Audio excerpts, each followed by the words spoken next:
Late at night, when the world is quiet and sleep has settled over the neighborhood, a soft knock may rouse you from your bed. You peek through the window, and there they are. Two children, standing in the cold, still, pale skin, blank expressions, and eyes. Eyes as black as the void.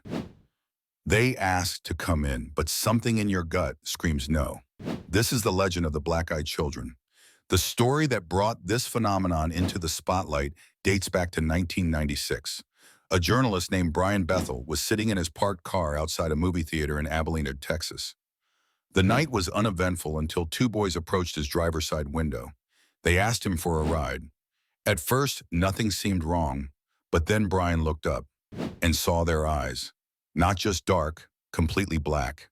No whites, no irises, just a bottomless, inky black. Panic set in. His hand reached for the door, then stopped. A wave of raw, inexplicable terror overcame him.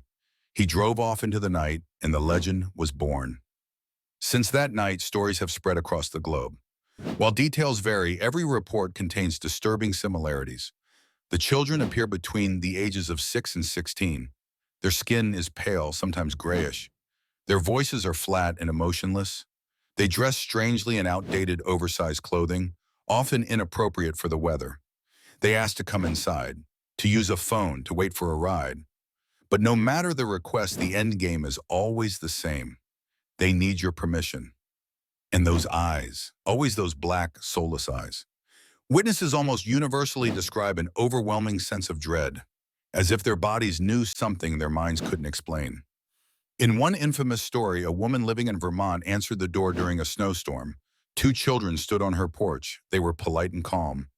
They asked to come in and she agreed. Moments later, the power went out. Her cat hissed and darted beneath the couch. As the children sat silently in the living room, she noticed their eyes, completely black. No sooner had she realized this than the children stood up, said, "Our parents are here," and quickly walked out the front door. After that night, her husband was diagnosed with a rare form of skin cancer. Her health began to deteriorate. Coincidence? Maybe, but she wasn't the first or the last to report a trail of tragedy after letting them in. In the UK, particularly in Cannock Chase, Staffordshire, reports of a black-eyed ghost child have persisted for years. In one chilling sighting, a woman walking her dog at dusk spotted a small girl staring at her from the edge of the forest. The girl blinked. When her eyes opened again, they were pure black. No pupils, no light, just void. And as the witness stepped back, the girl vanished without a sound.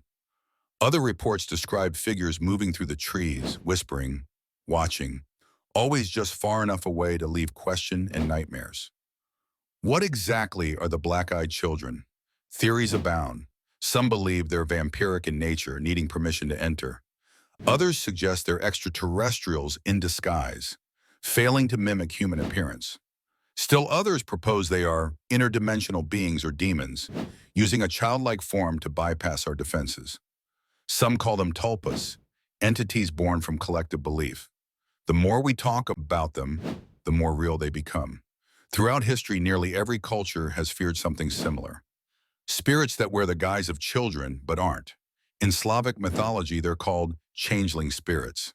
In Japan, the kokori-san, childlike ghosts who answer questions but deceive. In Irish lore, they're banshees who appear before tragedy. Even in biblical texts, Lilith is said to steal children and sometimes become them. Maybe black-eyed children are simply a modern mask for an ancient fear. Online forums, Reddit threads, and podcasts are filled with first-hand accounts. One user in rural Appalachia described two children appearing at their doorstep during a storm. They knocked repeatedly, over and over again. When no one answered, they stood silently for 15 minutes, never moving, never speaking. Eventually, they left. But for nights afterward, the family heard scratching at their windows and whispers in the hallway. The doorbell would ring every night 3 a.m., and one time the family dog was found trembling in the bathroom, teeth bared, tail tucked, looking up at something no one else could see. Almost every story ends the same way: "I didn't let them in." But for those who do, the aftermath is often mysterious and dark. Illness, mental breakdowns, financial ruin, even death. Those who speak to them say they felt compelled to open the door, like something ancient was pulling at their soul.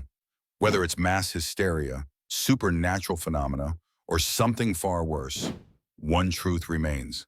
Never invite them in. Have you ever seen a child with eyes as black as obsidian? Have you heard a knock that chilled your blood? If so, tell us in the comments.